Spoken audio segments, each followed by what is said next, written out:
Bam, we're live. Fuck, why did I do that? We're live. Okay.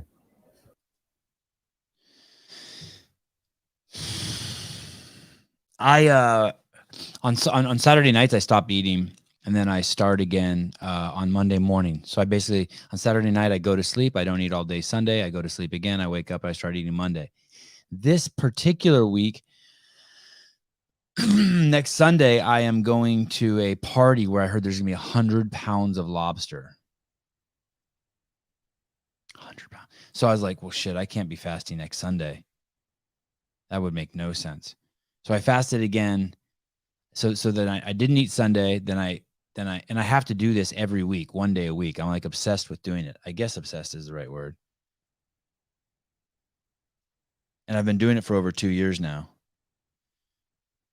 So yesterday I didn't eat. What was yesterday? Tuesday. So I didn't eat Sunday. I ate Monday, and then I didn't eat Tuesday so that I could eat Sunday. I think one time I remember hearing a story. Oh, maybe I should give Annie my phone number in case she's having problems. Is my ticker working right? Maybe I'm just nervous because Annie's coming on.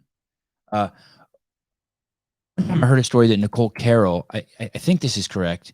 She's the director of training, probably the most influential woman in the history of my life for sure in fitness, maybe human. I mean, she definitely belongs on the I don't know if Mount Rushmore is the right word, but her contribution to fitness is insane, and health, more importantly, health. One time she did this experiment where I think she ate every other day for a month. So in 15 months, she fasted 15 days and ate 15 days every other day. I wish I could remember what she said about it. I promise you, if she gets fired, I'll get her on the show. If she agrees. Maybe before. Maybe something will happen there and there'll be some sort of love-in. Maybe there'll be some sort of love-in and shit, Annie's coming on the show. I know being an athlete's a much different role than being the director of training for CrossFit Inc., but in some ways she's Nicole's equal, but just sort of in the athlete category, not in the other category. Let me see this. I'm trying to see where I sent her an email. I'll send her my phone number in case there's a problem. What if I sent her the wrong link? Yeah, resend it. And here is my phone number. 805-2524. Oh, don't say that. Okay. Send. Sometimes, maybe last night's wasn't clickbait. This one is clickbait. Sometimes with these international cats, we get a time zone issue. Like it's just too much math for us. Although she's not like around the globe or anything. It gets really weird when it's like Australia, right? They're like, it's like you start having to shift days and stuff.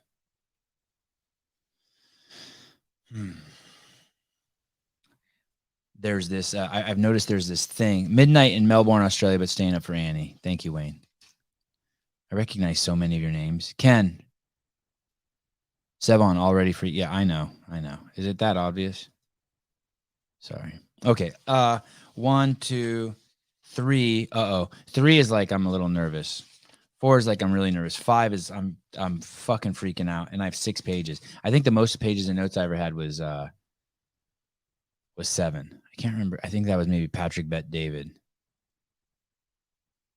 I can't tell if I'm nervous that she's coming on or I'm nervous because or something's going on with my heart because I have an eating disorder.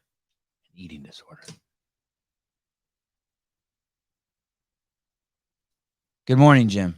Yeah, yesterday, Jim, I wasn't sure if I couldn't remember if I liked you or not. Like in my mind, I like you because I was going through YouTube and making people moderators. I was like, I think this dude should be a moderator. because I was expecting yesterday to get kind of wily in the comments. So I was just like, oh, we don't have any moderators. So I should have made Heidi a moderator. There used to be a dude in the comments named YOLO all the time, just commenting, just nonstop. And I think Wad Zombie's a moderator and booted him. That's the only person I know who ever got booted. Sevan, don't interrupt her every 6 seconds like you did with Raw the other day. In fact, have him on again and shut the fuck up and let him talk.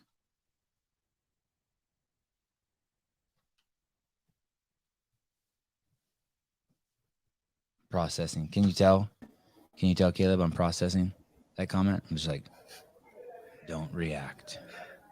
Don't react. Oh, yes, Craig White, you should definitely be a moderator.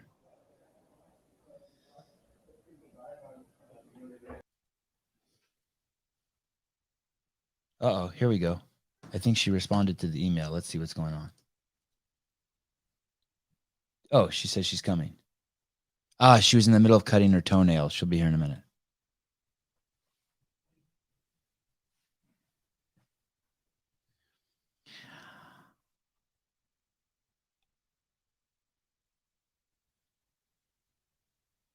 Where is that comment?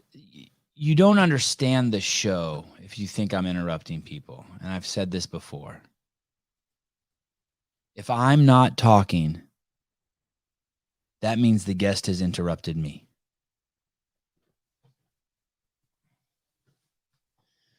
And it's your favorite show. Isn't that weird? Oh, shoot. Oh, shoot. Oh, shoot. Shoot. Susan, if you're watching, you weren't supposed to reach out to Jay Crouch yet. Sorry. Shit. I think we're going to start a group thread with, wait.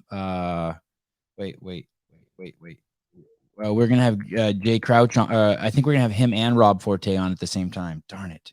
That was totally my fault.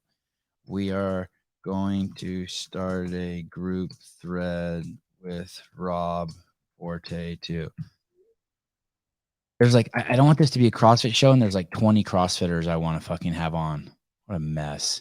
I'm a conflicted man. I am a conflicted man. Hey, how about she come on the show so I can interrupt her?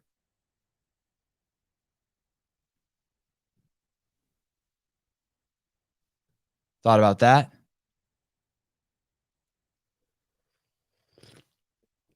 You're the kind of guy that worries about where you're going to take a girl before she even said yes to dating you. She's not going to date you. Yeah, thank you. Thank you, Scott.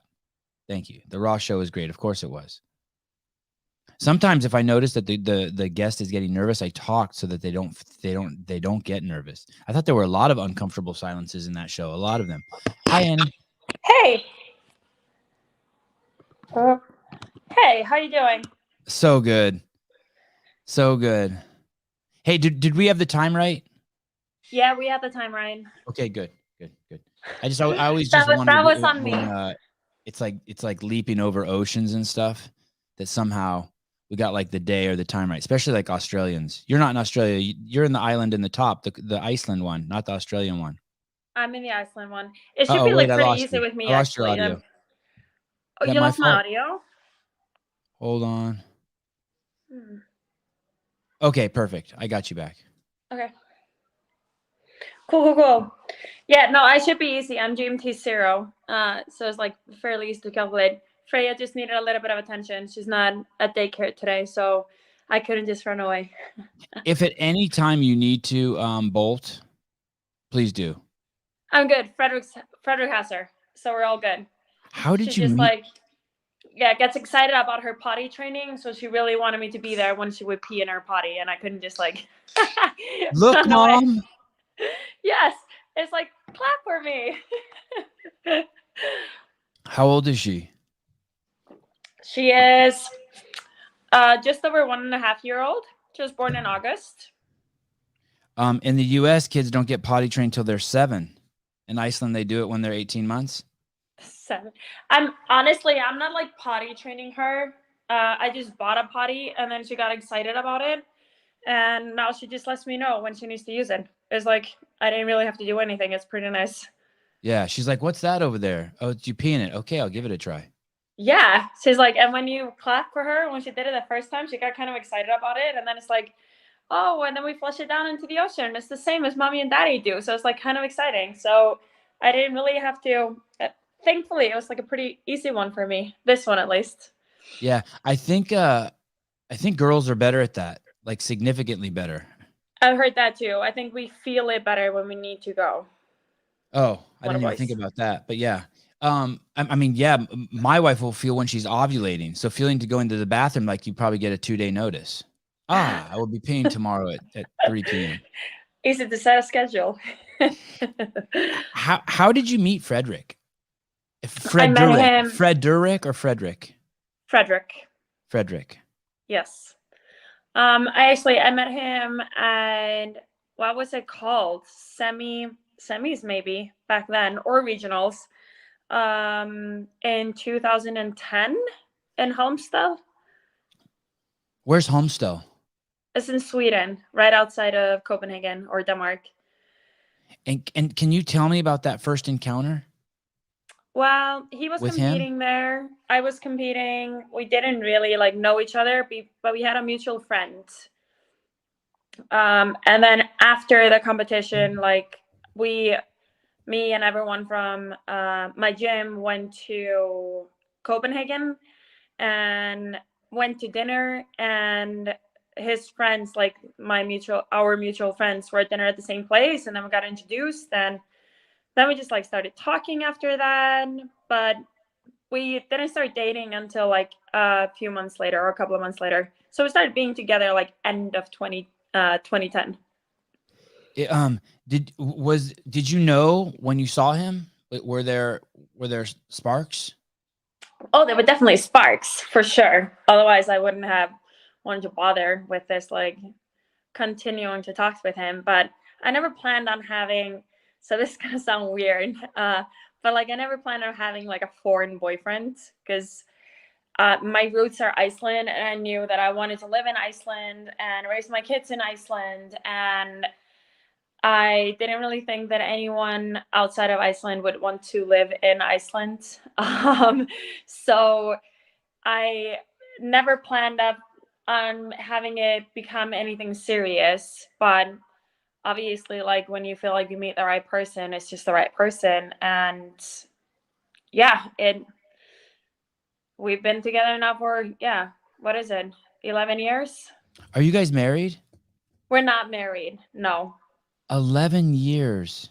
It Yeah. took my wife and I think 20 years to get married. And then we had to have then we had the twins. I think she was pregnant with the twins when we got married. So you went a little bit of a European route. I feel like people don't understand that in the States. It's like we do it quite a lot here in Iceland or in Europe. You like might have kids and then you get married. Me and Frederick are the same as married. Like we're just as committed to each other.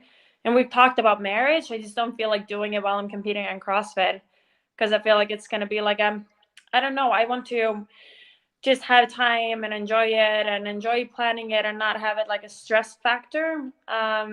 So then I'll do it when I'm not competing as much anymore. Is it, do you, part of me kind of liked being like the renegade and not being married and having a kid, like kind of like, hey, I'll do shit my own way. Like, don't tell me what to do. I've never really thought about it that way, because I don't really feel like people can tell me what to do. So I'm not bothered by it.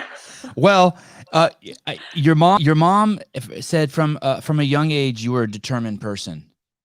If you from when you were as far back as she could remember, if you made a plan, you were going to act it out. It was going to happen. That's pretty true. Yeah, I would say that's true. When I really set my mind to something, I would make sure that I wouldn't quit. I wouldn't give up on it. I would like have it go that way. Frederick couldn't court you through Instagram. There was no Instagram then, right? Was there social media too? No. So he had to actually ask for your phone number? Facebook. Okay. We did Facebook. We can like see messages from each other like way, way back in time through Facebook, which is really cool to see now. Wow. Yes. And then when did you know? When was like the first like real commitment? Like where one of you, and I'm defining commitment as one of you actually traveled to see the other one, where you get on a plane and go. Well, I was coaching. I was on level 1 staff when we were starting to like see each other. So he would come and see me when I was coaching anywhere in like Scandinavia, Sweden, Denmark. Then he would come and Norway, like come and meet up with me those weekends. And when I was competing as well, he would come and be there. So that was like those months leading up to the end of the year. And then in December, he like officially asked me like, do you want to be exclusive? Like we're a couple. And I'm like, In yes. 2010, December of 2010. Yes. And then beginning 2011, like January 2011, he came to Iceland for the first time. And I still lived at my parents' place. So that was kind of like a big step because he came and I had to then stay at my parents' place and like meet the whole family and do the whole shebang. But yeah, then I was like, now we'll see if this is like, if everything works. And it was a great trip. It was like a week of us training together, getting to know each other, and him getting to know my family. And I would say after that trip, I was like, yes, this is real. Yeah, crazy. And now he's family. Yes, Like obviously. like if he's at your house, he would just open the cupboard and pour himself his own glass of water. Yeah, he started doing that very early on, though. It's I went through your entire Instagram last night. I mean, not Really? post for post, but I scrolled all the way back to the beginning, and it doesn't go back to the beginning. You know, like what I think of as the beginning, because the first time I spotted you, the first time I saw you was obviously in Aromas. Yeah. And you've basically been with Frederick your whole CrossFit career, but in my mind, there was a huge chunk where you weren't with him because just when I met you, there was no Frederick. Yeah. No, absolutely. Me and you go even further back. Yeah, it's crazy. Yeah, that's pretty crazy. No, he was there when I won the games for the first time. But I feel like my CrossFit journey started definitely sooner than that. It was emotional for me going looking through that, to be honest with you. It was actually funny for me too. Now it just so I went to the pool to swim before this podcast. And I was by myself at the pool. So when you're swimming, you have a lot of time to think. And I was thinking about this podcast. And I was like thinking about just like some of the interviews and the things we've done together and how much I know about you and like your past. And now like been following you on Instagram with your kids and family. It's just like, it's kind of funny. I feel like because I've known you since like so far back when I had such a hard time speaking English, and I feel like sometimes you took a little bit of maybe advantage even of that. but into now, like even though it's been a while since we like really sat down and talked together, I feel like I know you through social media. So I feel like it's been a journey, you know? I probably haven't talked to you in I don't know. I'm just making this up, 4 years, maybe longer, maybe 2017. What would that be? Yeah, maybe. I know you're not yet, not yet, Brandon, close, not yet. I know your beloved friend Katrin. And I know that Katrin and I was very aggressive towards Katrin. I have been very aggressive towards Katrin, and I know she's your best friend. And I was actually really surprised you would come on. And I really appreciate it because I know you're fiercely loyal to her, and I know she's an amazing person. Some people are surprised how much nice things I say about her, and also how hostile I can be towards her. So I appreciate that because I know we have a very long history, but I know she's like one of your most cherished relationships that you've had in your existence on planet Earth, and so I appreciate that also. I really appreciate that also. Absolutely. I feel like we have a long past, Sevan, and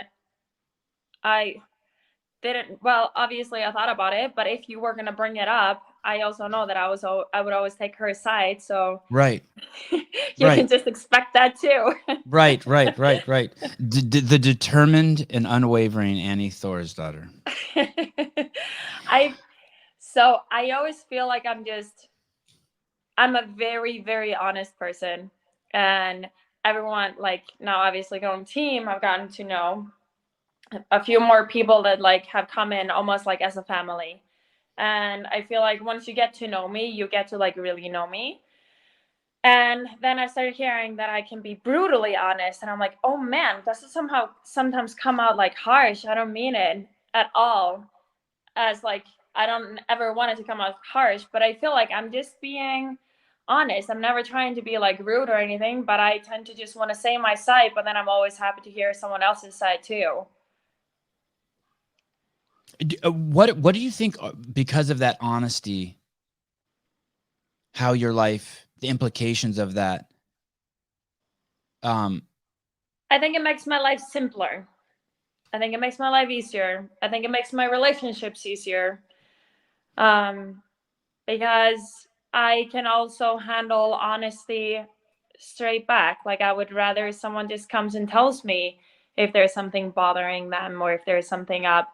And that's something that I've kind of always appreciated about you too. You just tend to be honest about what you think, but then people can also have different opinions. Sometimes you think they're stupid when they have different opinions, and that's also fair. But at least you seem to like be open to it, and I think it makes communications and relationships easier. If you don't like what you get, then we just don't need to spend as much time together, if that makes sense.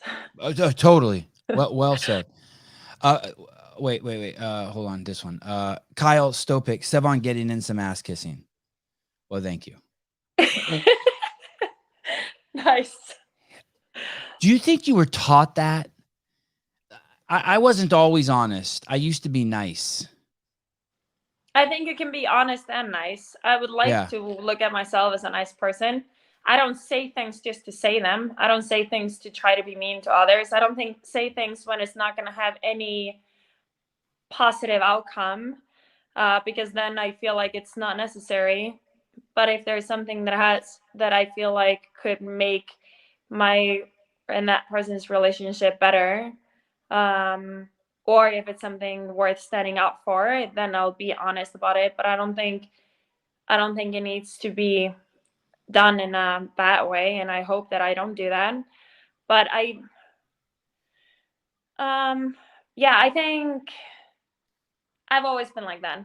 I think my mom taught me that I can always be honest and not get punished for it, if that makes sense. So it's like being able to just like live guilt-free, I guess. In the circumstance where you couldn't be honest, it's also extremely uncomfortable, right? For you, it's not. You don't want to manage. You don't want to manage that shit. It's kind of it's do you know what I mean by that? Like, yes and no, but I'm not gonna be like, if I think that someone is doing something stupid, I would be like, well, that's stupid. If it doesn't have anything to do with me or any positive consequence, of course, I can definitely step back and be like, you do you, you know. Of course. I mean, like, I'm going to just make up this example. There's no truth to this, but let's just say. So let's say you and Frederick are somewhere, and maybe that's a bad example. I just mean, like, even like once you go embark on that journey of just absolute honesty, and you're right, you don't have to say it all, but you're honest with yourself. By that, I mean, you don't take action to lie or to mislead people. Then going the other way is almost impossible. It like hurts. Like if you had to, let's say you had to kill someone and bury them in your basement, you could never do it. I could not do that. It would rot away at you, that secret. You couldn't hold that secret. So when I was a kid, Mm-hmm. I was still in elementary school. Me and my best friend, we went to a bingo. It's called bingo in the States as well, right? They call the numbers and then you put them on the paper. Yeah, and then you win something. Yep. Old people do it and little kids. Yeah, we did it. And then like we hadn't won anything. And then one of the times is like so many people won at the same time, and the woman was like, all right, we're just going to believe everyone. We're not going to check everyone's cards. We just believe that everyone's going to be honest here. So everyone that has like a winning card, just come up. And we're like, oh my God, let's do it. So we went up there and we didn't have a winning card, and we won like a flashlight and a cap or something. And we didn't even tell our parents that we won. I took the flashlight and she took the cap, and then we hid it in our closet. Dude, I couldn't sleep that night. That's awesome. The day after I woke up, when my mom woke up, I was like, oh my God, Mom, like, we did this, we stole this, we didn't win it. Should we go back and give it back or some things? Like, showed her the flashlight. She's like, Annie, it's okay. But like, yeah, so no, I don't think I would be able to kill a person. You're like spinning a narrative constantly to protect your lie. What am I going to do if this person sees the flashlight? What am I? Yeah. Sucks. It sucks. Yes. I think my wife told me one time that people lie to avoid discomfort. So let's say you cheat on a test in school, you do it because you don't want the discomfort of the F later. Yeah, I think I would not be able to live with the guilt. Yeah. Obviously, there's different scenarios, and me, the way I was as a kid, like, this is way too extreme. Obviously, I should not have had to feel that horrible about what we did. It was a very small thing, but it was just something that I didn't feel good doing, and I don't think I would feel good doing. So I make sure that I don't get into those situations. I just don't do it. I'd rather not win, you know? Lesson learned. How old were you? I was in elementary school. I would like to say I was probably like 10, 11 years old. And how old are you now? And now how old am I? 29? 30. I'm turning 33 end of this year. Wow.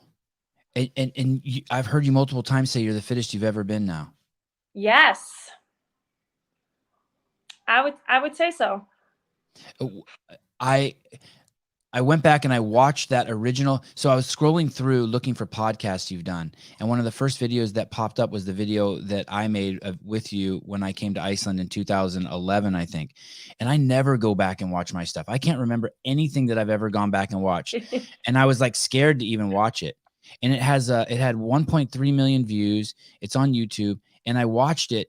And I think you were 21 at the time. Yeah. And you said, you basically said that, I'm paraphrasing, but that if you train properly, you'll be able to do this for a really, really, really long time. Yes. I can believe that I would say that. I don't think I believe that I would be able to do it for this long, though. Yeah, you were questioning. It's interesting. Good memory, because you say, hey, this isn't CrossFit. Like, if you just do CrossFit, you can do it forever. What we're doing is a little bit beyond. And but then you said, and then you stopped and thought, you go, but there are some older ladies doing it. And you probably meant 33-year-olds. Right? Yeah, probably. Yeah. When you're 21, a 33-year-old's old. Oh, stop it.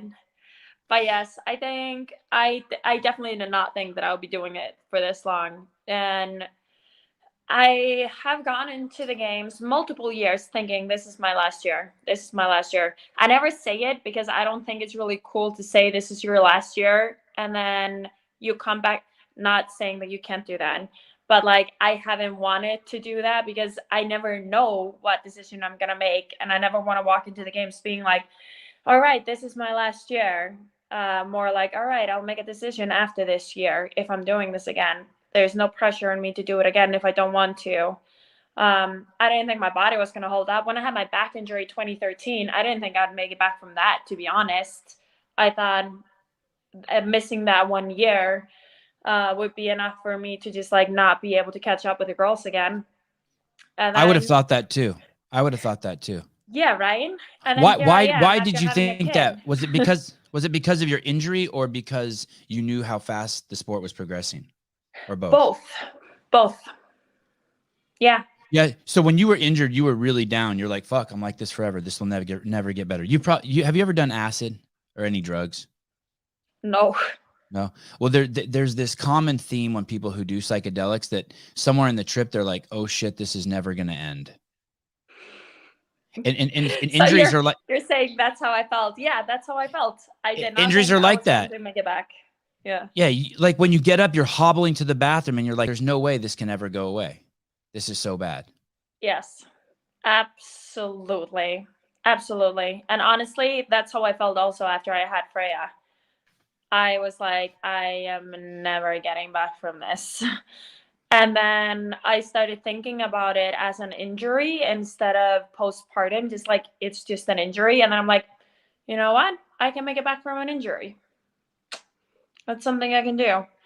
So yeah, I definitely had that down. But no, I don't know how it is to be on acid. I haven't even tried, like, I've never even puffed a cigarette. No one's even offered me one, you know? I No, haven't no, even gotten no, the chance to be like, no, no, like, no, don't no do vape, that. no vape pen, No, nothing. no marijuana gummies. Oh my gosh, no, I don't think I would ever dare to do that. No cocaine. I know it's big in Copenhagen. No, you and Frederick just go out on a night of just ecstasy and cocaine. No, No. all right. Just checking. No. You're a very honest lady. I do want to talk about Freya, but I want to go back to Frederick here for 1 second. Yeah. When you met him, um, he spoke English and what do they speak over there? Danish. Danish. Okay, Mhm. and you spoke English and Icelandic. Yeah, English, Icelandic, and Norwegian. Oh, okay. Oh, because your grandmother was Norwegian. Yeah. Okay. I'm just showing off that I've done my research. Just showing off. You absolutely have. But yeah, so we spoke English together. I think I would have been able to go into Danish. We just felt like it was kind of I don't know if like unfair is the right word to use, but like to be able to express ourselves properly, he would be able to express himself so much better than me. So that we decided just to stick with English. I wanted to get better at that anyways. And then my Norwegian has gradually disappeared, and Danish has kind of like taken over. So now I Wow. speak neither one. I speak I speak a mix of Danish and Norwegian. I think I understand almost everything in Danish now, but now Frederick is finally learning Icelandic as well because Freya is obviously speaking Icelandic too. So she's getting 3 languages as a gift. Wow, that is a gift. It's fascinating that the Danish people is Matt. Do you know Mads? Yes. Oh, Is he Danish? he's Swedish. Oh, it's No, he's Danish, but he lives in Sweden because I think right. Jenny is Swedish. It's amazing that those guys, when they speak English, it's very hard to tell they're not from America. It's the only country where I've heard people who can speak English and they sound like they're from the States. Like From Denmark. Frederick sounds like he's from the States. I know, but Frederick is also really good at it. And At Max the is lang- really oh, good at it too. But it's really funny. You notice Danish people. They have a fairly thick accent when they they do. speak English. Oh Yeah, yeah, they they used do. to have the Danish people on the Muppets, right? Oh, the There were- Muppets? I don't know. Yeah, there were some Muppets that were Danish. That's before your time, the Muppets. That's Right. before my time. Yeah, I don't know those. But you can definitely tell. Also Icelandic people, thick accent. And it's pretty frustrating when me and Frederick are traveling, people like ask me where I'm from, but they just assume he's an American. I'm like, huh. I mean, I would assume that too.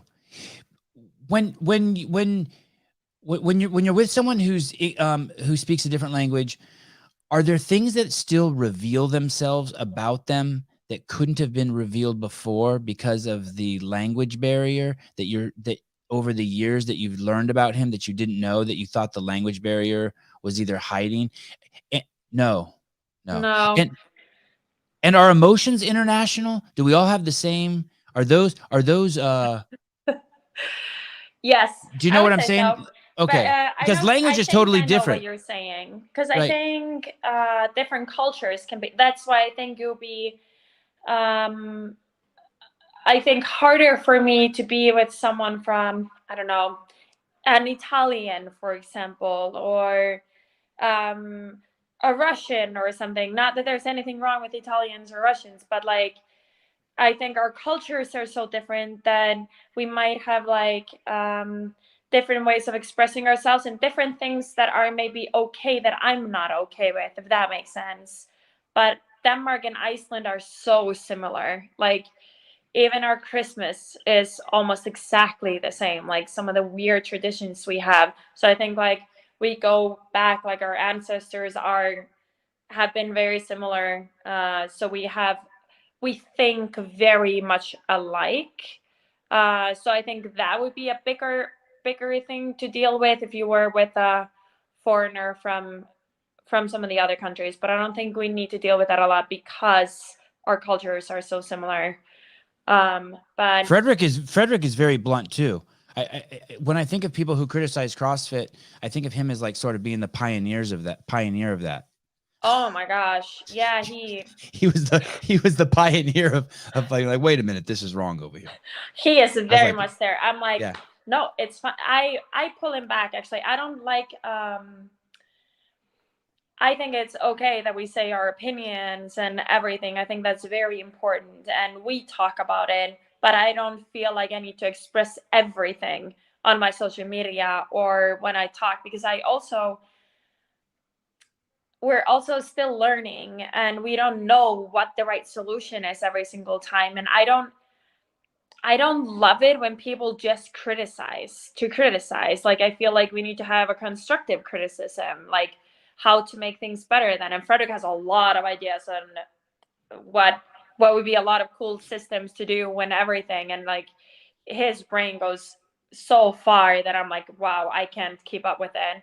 But I don't think maybe the world is ready for all of that at the same time, but he enjoys thinking about it, and he really expresses him when things bother him, but sometimes a little bit too quickly as well. Was Freya planned? Yes. You were like, okay, I want to get pregnant. Yes. Do you remember? Was. Do you remember the origins of wanting to get pregnant? Did you want a love child? I'm sorry?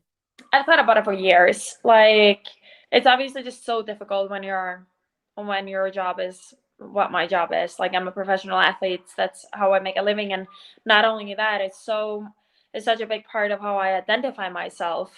So it's really difficult for me to try to think back to, like, what am I after I have a kid if I'm not an athlete anymore. So it's just like a very scary decision for me to make. But I've thought about it for years, and that was one of the only reasons I've sometimes thought, like, okay, this might be my last year because maybe I'm going to have a baby. This might be my last year because maybe I'm going to have a baby this year, but I've never felt ready for it. And then we went on this family trip to Florida. It was then 2019, I guess. Yeah, 2019. We went on a family trip to Florida with my brothers, and both of them have kids. And spending those like 10 days with them and with their kids. And like, how old are the kids? A lot of different ages, but the oldest one is 14 or was 13 at that time, 13, 14, 13. And then all the way down to 6. Okay. And when the youngest one, just like this girl, they're all incredible. And I had so much fun with all of them, playing with them and getting to know them properly. It's different when you are spending time together in one house. And I was like doing her hair, and then she like goes up and hugs me and tells me she loves me. And I'm like, I need to have a serious talk. And then I had a serious talk with Frederick. I'm like, I'm not competing at the games this year. I'm getting pregnant. And he's like, what month was that? What month was that? that was in April. April of what? Of May. Of 2000 what? 2019. Wow. And Frederick's like, Annie, calm down. Like, let's. He must have freaked out because, like, we already established when you make plans, they happen. He must have been like, oh shit. Well, he's been ready to have a kid. Yes. We had a small scare 2012, and he was like, oh, they'll be fine. That's fine. I'm like, hell no, it's not. Like, shit. It turned out it was fine. I was just like late. But yeah, so we were like, okay, we need to talk about that. And he kind of like convinced me like a after talking that I'm in a really good shape, and maybe I just like finish this year at the games, and then we can get pregnant. So we finished that year at the games, and then we started trying soon after that. What contraception were you using? It's like a ring, just like a Nuvia ring that I use. You put a ring on and you can't get pregnant? That sounds No, like some, no. oh, It's a ring that you put in inside your of vagina. you. Oh, Yeah. I like, and you put it in your vagina. Yeah. So it's like a So- diaphragm. It's like a diaphragm. Yeah, almost. Can I see that Diaphragm. thing, Caleb? A Novia ring. So there's no you don't do anything biologically to your body. There's no it's not like the pill or so anything. it's just It's a like physical tiny barrier. little like thin plastic ring that you take out and you put in. You So it's like, how that thing has a hole in it. yeah, it's just like a circle. Can you imagine that? So what I'm guessing, look at that. So when I think of the sperm approaching the egg, I think of them as like swimming in a sea, but they're probably not. They probably just like go along the wall, right? Of the inside. Yeah, so And I that think so. ring and that ring is supposed to stop them like from passing? No, so it isn't like it isn't like a diaphragm. It's not like it's not a sheet or anything in between. It's just Yeah. like it is hormones, but it's just more localized than taking like Okay. oral pill. So Does- like Do you have to pull that thing out or does it dissolve? No, I take it out and then You I take just it throw it out when I want to start my period. Wow. Any side? Do you recommend that? So I would recommend it because it works really well for me.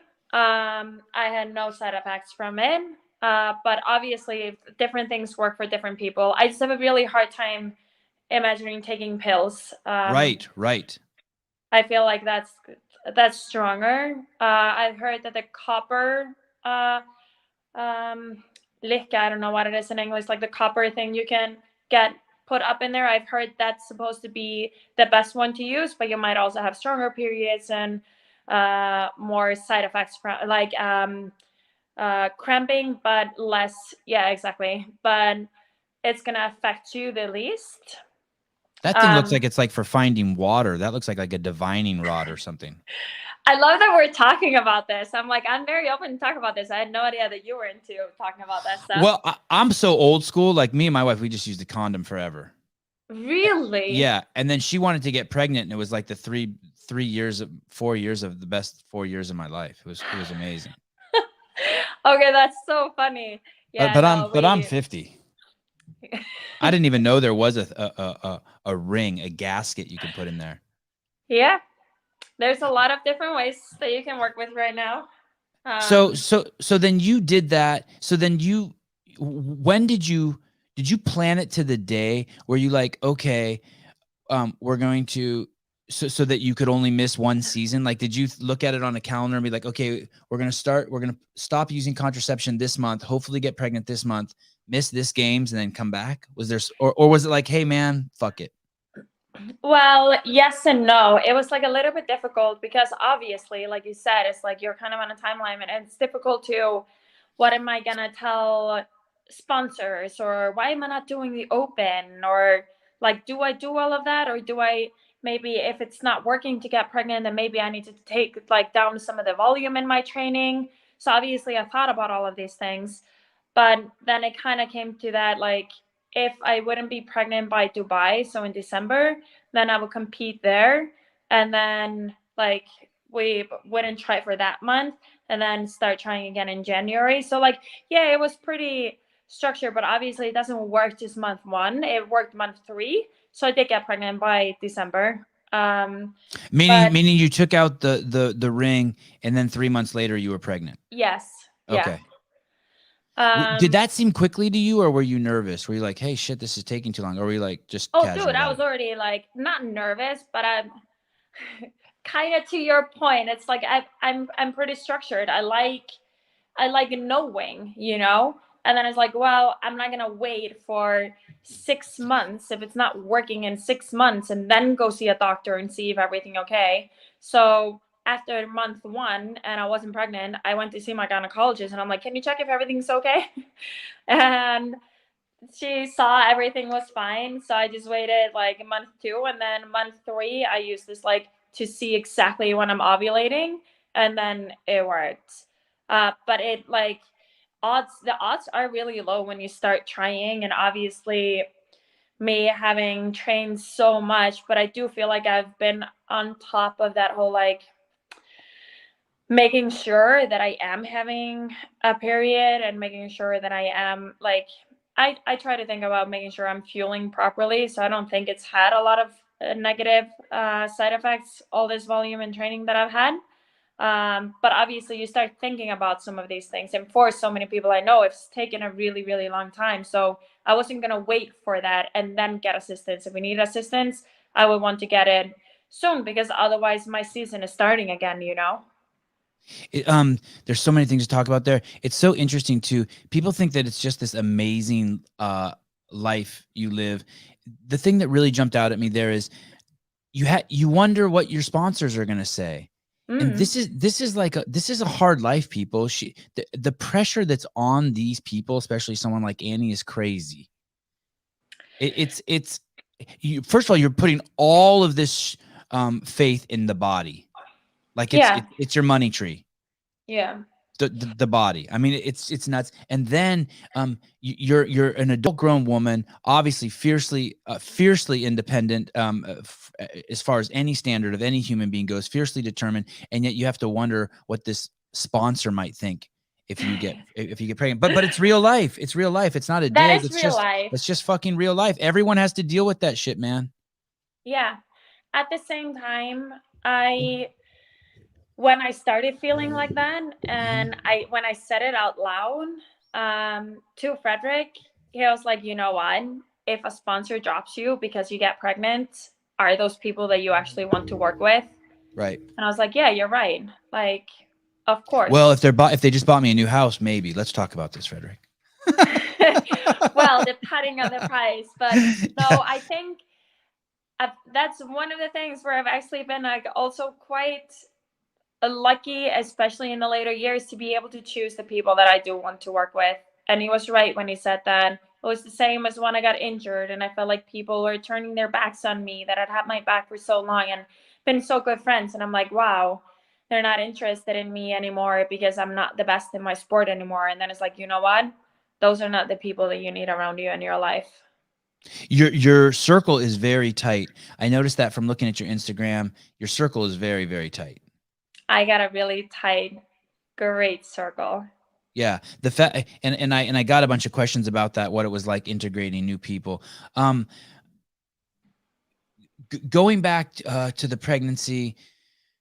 So you plan it out. You get pregnant. The gynecologist tells you there's no problems, right? He's like, no, Annie, Yes. relax. You're good. Just keep doing. And then you time the ovulation. It's crazy that human beings even get pregnant, right? I mean, the window is so small. Yes. Frederick, wake up. It's time. It was almost like that. I'm like, dude, right now. Yes, I get it. And then so you get pregnant, and did you have any miscarriages? No. Wow. I was fortunate not to have anything like that. Wow. Incredible. Yeah. And then so you get pregnant, and then do you have any thoughts creep in right away, or do you know that, hey, I'm embarked, this fork in the road here could make it that I never come back to this one? Yes. Yeah. Absolutely. But I was ready for that. You were. Amazing. Yeah. I just knew that this was what I wanted, and that was what got me through so much of this as well. Is like, is there anything that I would change? Like, would I want to take any of this back? And you know what? No. Even if I would not have been able to compete ever again, no, I would still choose my daughter over that. I have had years where I've gotten to experience that. She is by far the coolest thing that I've ever experienced, is having her. So I wouldn't change anything for that. And that was also what got me through like the toughest times. And while I was pregnant, I only had like, I don't know, less than a handful of moments where I was like, oh my gosh, I'm going to have to like push her out at some point, and I feel like shit and so heavy and uncomfortable and all of that. And it's like, you know what? It's all worth it. Did you have her vaginally? Did you have her vaginally? Yes. I did end up Wow. having her vaginally. I do feel like it was a wrong call that they made at the hospital because I had a horrible birth. Pretty traumatic birth. I lost a lot of blood. I went really badly. I was I've for never 3 heard days that. with contractions. I've never heard someone say that they wish they would have had the. I've heard the other way so many times. Like, hey, they pushed me into the C-section. I've never heard that.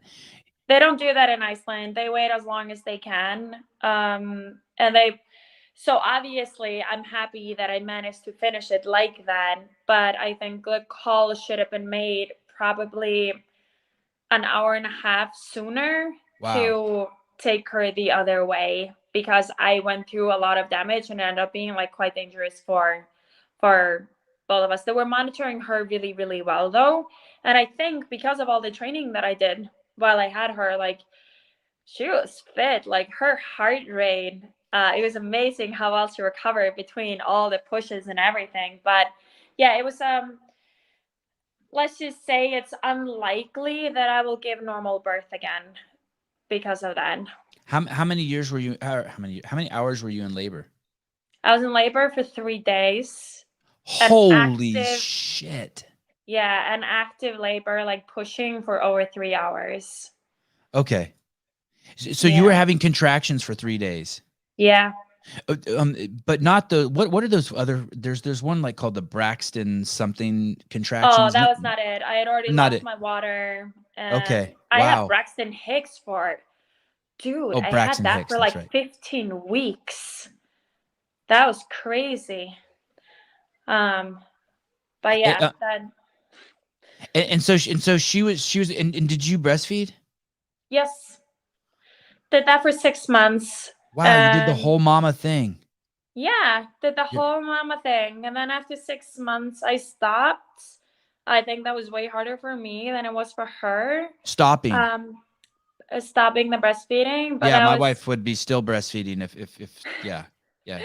Yeah, it was just I wasn't recovering properly. It took me like a very long time to start healing up properly, both my core and my pelvic floor. So after 6 months, I stopped, and when my hormones got like a little bit more normalized again, I immediately started seeing such a quick recovery again. So that was the right call. Wow, fascinating. Yeah. Have you gone back and looked at that video you made? It's called A Day in a Life with Annie, and you're with your baby like in the room. Yes, I have. I mean, you look that. I think that's why women have trouble stopping breastfeeding. I mean, you look like you're high on like ecstasy and OxyContin. I mean, you look like you're on another planet. Do you see that in yourself when you watch that? You're like, oh my God. I mean, you're like an angel. Oh, thank you. Do you see that when you watch that video? Yes. Yeah, like you're just like this. It's just me and my baby in the world. It is like the coolest thing in the world, right? And then you look at this human being that you're breastfeeding, and she's growing into, like, first off, when she's born, it's like, I made this. My body like created this. Obviously, you guys give the sperm, but like you grew it. I built it. You grew it, yeah. Yeah. Inside of you, yeah, nuts. And then if you breastfeed, then you're also like, this person is living off of your nutrition and what you're doing for months, and growing and growing and growing. And man, did she grow. She was really big when I had her, but she's a big baby. Yeah. Is there another one are you thinking about another one? Oh, absolutely. Hopefully 2 more.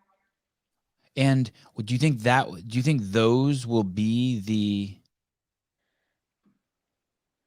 that will be after your career as an athlete? I don't know. I didn't think I would make it back after having Freya, and I did. And there was no pressure on me to have to make it back after having her. It was just me wanting. Honestly, it was me wanting to find myself a little bit again, because I was pretty lost. Just like I just didn't feel like I knew my body.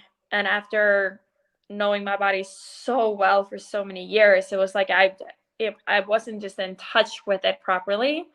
So it was more that I wanted to gain, and the strength. Like I like being strong and feeling that I am strong. So I wanted to get that back again. And qualification for the CrossFit Games was just like the perfect motivator for me to have a goal towards. After another kid, I don't see why I wouldn't be able to make it back from that. I do think that I could, but I'm only going to do it if I want to. And that's what I've done for ever since, yeah, probably ever since 2015. I've thought about it only if I want to. When you say that you were lost, I don't think like 99% of the people understand what you're saying. Like they can't. I mean, I think a lot of women can relate to it that have had children. okay, then maybe 99% of men. I almost think like a man would have to like lose his leg to understand what you meant, like in a motorcycle accident or something. Yeah, it's like just this feeling when you're pregnant. That was easy. Like that wasn't that difficult for me. I thought it would be really hard, but it wasn't that difficult for me. Would you say you enjoyed it? I was definitely ready to be done. Okay. But there are certain, I would never want to miss it. Like I You enjoyed the experience. Yes, exactly. And you are creating something. You have this big belly for a reason. You can feel movements and life being created in there. It is an incredible, like what your body is doing. Like I respect my body on a whole new level after this. But then Crazy after to you hear have that your coming kid, from you. Crazy to hear that yeah. coming from you. I know, it's nuts. But after you have the kid, I like looked in the mirror and it was just like I still had this big belly that was just empty and soft, and I didn't know my body. Like big breasts, I'm not used to having huge breasts, and like just a very unfamiliar body to me. And I was obviously very messed up after my birth and had such a severe blood loss that I couldn't really take care of myself either. I like needed assistance taking a shower and going to the Wow. I didn't bathroom. know that. It was like that. I was really messed up, Sevan. So I think Did that you have to take obviously blood? Did they give you a I don't know if it's called an infusion. What's that? So, sorry, hold on. Let's I ask said that. no to it. Okay. What's that called when they give you blood, Caleb? Just an IV. An Okay, IV thank of you. blood. Sorry, didn't mean to wake you up. So I said no to that. I should have said yes. I don't know why. It just felt weird to me to say yes to having someone else's blood put into me. It's a little weird. But It's a I little got weird. iron. I just got like a lot of iron at the hospital before I went home. So it took a while to build up that blood volume again. And I didn't, yeah, transfusion. I didn't really know how long that it would take this long to feel decent again. Like I would have wanted to be able to go out for walks and stuff, but there was just like nothing I did for almost a week. So me being active throughout my whole pregnancy, feeling so good, being able to train and move around into just like not being able to do anything, being a new mom, paranoid about how she's doing, Oh not yeah. sleeping. It was like a pretty darn tough time. So I think the reason I wanted to start being able to just like go out for a walk or sit on a bike, like the feeling when I sat on a C2 bike for the first time after having Freya was so good. Like being able to, How long was that? How long I was that? need those endorphins. It was like 5 weeks, 4 or 5 weeks before I could sit on a bike. But yeah, it was like missing those. I obviously had the endorphins when I had Freya with me, but that was the only time I felt really happy. I just had to have my baby girl with me at all times.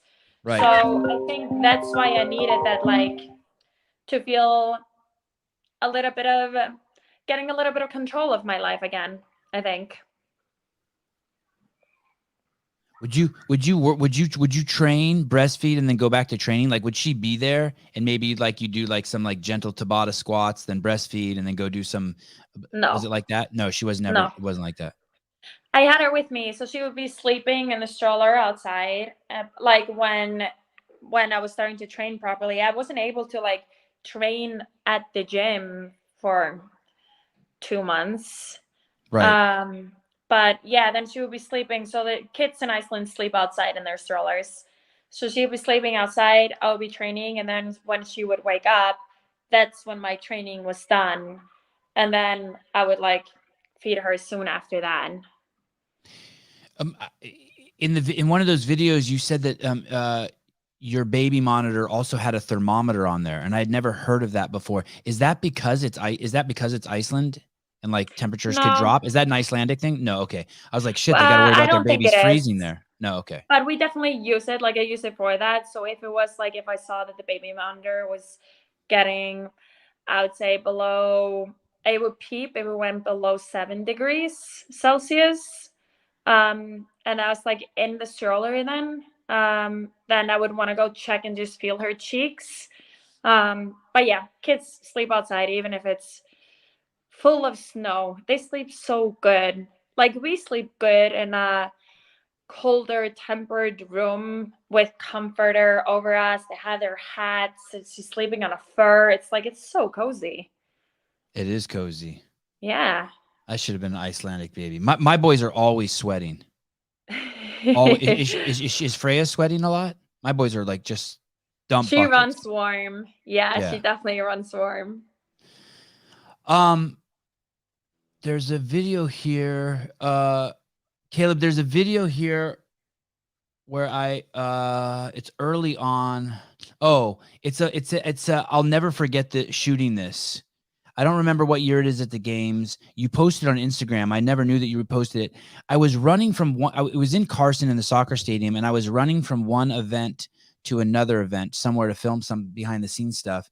And I saw this, and it fucking rocked me. Oh And my I didn't. God, I know. It was so cute. And it really, really rocked me. It was nuts. There's no one around these kids really. They're in a section of the soccer stadium where it was empty, and I just Yeah. couldn't believe I was witnessing this boy and this girl wearing the Froning and Annie Thorisdottir shirt, snuggling like that. So cute. And I was so happy that when I saw it yesterday that you posted, because it was one of those posts that I made that like no one paid any attention to. But for me, normally I don't care if anyone pays attention to my post, but this one I was like so proud of myself that I witnessed this. And I was late to my next appointment where I was going, but I was like, forget it, I'm shooting these kids. But you still shot that. Yeah. Yeah, I think it's adorable. And now I heard you say something that really I was happy to hear, because I never know, for those of us who are around in that era, it really was about you and Rich. There was it was so, but we don't know anything about your guys' relationship really. Like and maybe there isn't much of one there. You guys are friends, but I mean, you're obviously on different continents. But I heard you say that you're excited as a team to get back out there with Rich. Is that because it's nostalgic, or is it because he's the best, or why is that, or a combination? Combination. I think it's also because it's like nostalgic. Like I really enjoy competing with him. Obviously, I never competed against him, but he was like the start of my career, and we traveled so much together, both with Reebok, and I love Hillary. I really miss her. So you did have a relationship with his. I didn't know that. So you did have a relationship with him and his family. You know him. Yes. Oh, absolutely. Okay. Absolutely. And I've competed with him also in team series. Me and Kat competed with him. Him and Josh. But yeah, it was. I think it's like I think it would be fun for the two of us to be on the competition floor at the same time together. I'm kind of excited for that. And obviously he's like the best on the team now, so that's like something that you're striving to beat as well. But like I don't know. I thought it was kind of cool to have Annie and Rich competing again on the same. It's very cool. Yeah, I think so.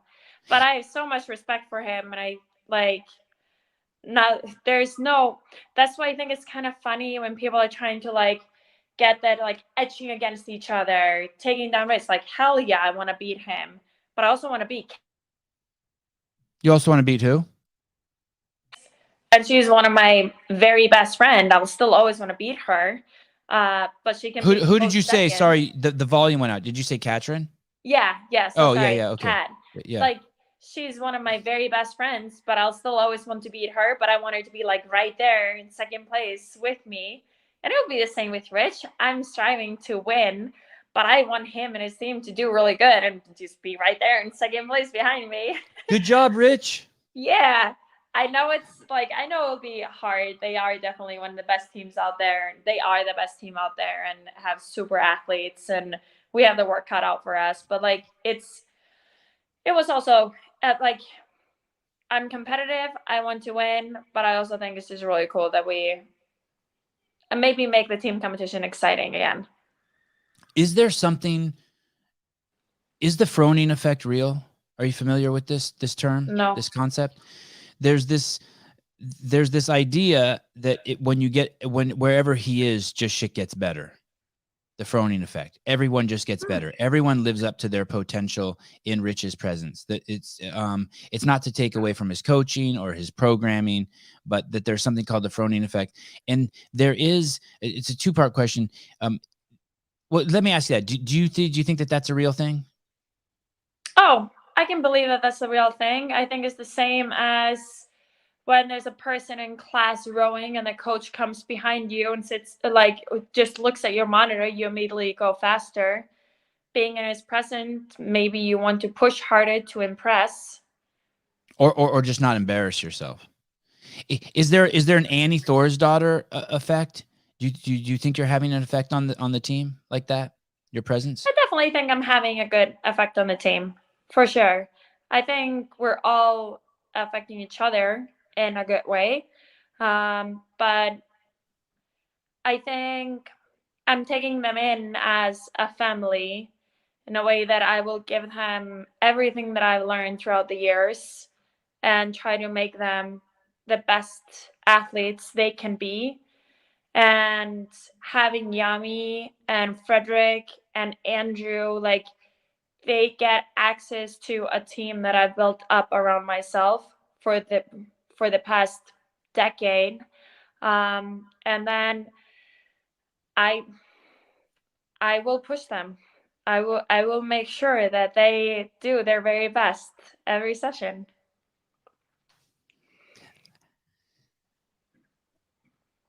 There is this, when I see them sitting around and waiting for their turn at the semifinals, this Froning team, this Mayhem Empire team, there is a sureness to them. They already won. They're just sitting there. That beautiful Nistler girl, the beautiful Williamson girl, the beautiful Froning man, the beautiful Cornwall man, and they just sit there like statues almost. And then they're summoned and they perform and then they come back. It's almost like they know already, right? And they talk about that in like business, and I feel that way even in my own podcast. As I get in my groove, I already feel like I'm 1,000 times bigger than I already am. I'm already like 5 years ahead in where I stand. Yeah. Okay. Yeah. Do you sort of see what I'm saying? Like I've already won. They've already won. As your team, it seems like the team that beats them is also going to already have to know that it's not going to be enough just to be better than them. They're going to have to be, I don't know, maybe I guess that you could call it swagger, but it's not swagger. It's not forced. I mean, you definitely have it. And that's what I think sort of the Froning effect is. Yeah, you're sort of just already there. You just have so much belief. I don't have that. No? Well, No. maybe not on the competition floor. You don't have that, but in all these videos, when I see you with your team, it's so obvious you're the leader. You don't think they can do it. You expect, like, when you're talking to them, you have Yes. expectations, and they better live up I to think them. that's a different thing, though. Well, Yeah. maybe what you're meaning, I'm understanding it differently. But me as an individual, when I compete, I have full belief in myself, and I know the work that I've put in, and I know what I'm going to be doing out on that floor. I still get nervous as Yes. I don't know what. Yes. And that will never go away. Or if that goes away, that's when I know it's time for me to quit, because then I feel like I don't care anymore, because you never know Yeah, I'm until that nervous event before is every done. podcast. I know what you mean. Yes. Yeah, I think that's an important feeling to have. However, as soon as the 3, 2, 1 go starts, you get into a completely different zone. That's where you're doing the shit that you know how to do. That's where you perform. That's where you're going to lay it all out there. And that's also where I feel like we are as a team, and getting better and better at as a team. We used to have workouts that we do, and I'm like, this was sloppy, that was sloppy, this needs to be fixed up, we can't go faster here, like here we can show you our seconds. And then we're looking at, like what you said, it's not, I don't want to just be mayhem. I want to be the best in the world. I want to beat every single team at every single event if possible. I know that that's going to be out of my control, but that's what we're striving for. We're making sure that we're putting in all the work that we can put in to be the best that we can, so that when we go out there, we know that we put in the work that we could. We're not going to have in the back of our mind, like, oh, but we did skip that session. Oh, but we didn't go as hard here. It's like, you know what? We're committing to this, and we're doing this 1000%. And when you've done that, that's when I think you have that feeling and that calm over yourself. When you start the workout, you know that you've put in the work, and that's where you just get to perform and show what you've been doing. And getting to do that with the team is pretty cool. And that requires every single person on the team to have the same mindset and the same effort when you go training. And that was one of the biggest things for me when I made a decision that I was ready to try to be on a team. I don't have to have the best people on my team in the world. I have to have like-minded people. I have to have people. You have to have what people? Like-minded people. I need people that are willing to put in the work and the effort and lay everything out on the floor. Like, if you're the best at something, but you don't push yourself, like, that's what I love about Tia. She might be winning an event, but she'll still continue to go hard. You're not going to just back off to back off, you know? Obviously, you shouldn't kill yourself, but you should do what you can do in that moment, you know? And that's what's important in training, is that we do everything that we can. And in competition, I want that person to, like, I want us to be fighting to do the shittiest part of the workout, to be the person that kills themselves on the bike or the rower or runner, whatever it is. I want us to want to step up and do that. And that's what I want from teammates. All I can ask for is that they do everything that they can in every session, that they fuel properly, that they take care of their sleeping and hydration. And then I'll be happy, because we are doing everything that we can do. But I don't like having someone that's going to be sloppy about it, not put in full effort in training, even if they might be a better athlete. There's something that you say, I'm never going to find it in my notes. It's there's something, is there an Annie Thorisdottir effect? Yes. Oh, there we go. 96% say yes. I think there definitely is. I love seeing this side of you. I would have never thought that I would enjoy seeing you go team. I would have never in a million years, but I'm thoroughly intrigued by it. Really? Yeah. I'm fascinated by it. There's something you say that's very Taoist. And I can't remember where it is, but basically you say you're in control of your own happiness. Oh, it's in your reference, something you say about Yami.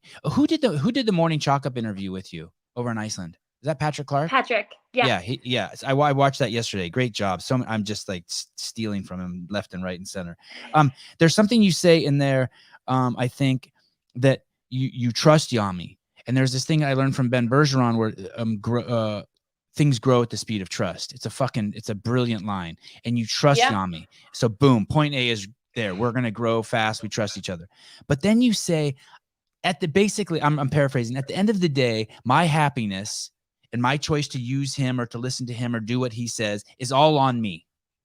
Yeah. You take this ultimate accountability and responsibility. And I know this is going to be controversial, but even in the Scott Panchek thing, everyone wants to blame the venue. And I agree, there should not be extra rope on the ground. But at the end of the day, when Scott looks at himself in the mirror and he's all alone, it's his life. Yeah. The resolution to all our issues and problems are with our own personal accountability. You're in a fight with your mate. At the end of the day, it's, can you make yourself happy? Why does Frederick have to make you happy? Why does Freya have to make? No, it's like you say it. Like then, as much as I trust Yami, I take full responsibility and accountability. It's this super high level fucking like. It's super high level. For spirituality, I would say. That being said, you're with the team now, and you just said you're putting your happiness in their hands a little bit. Yeah.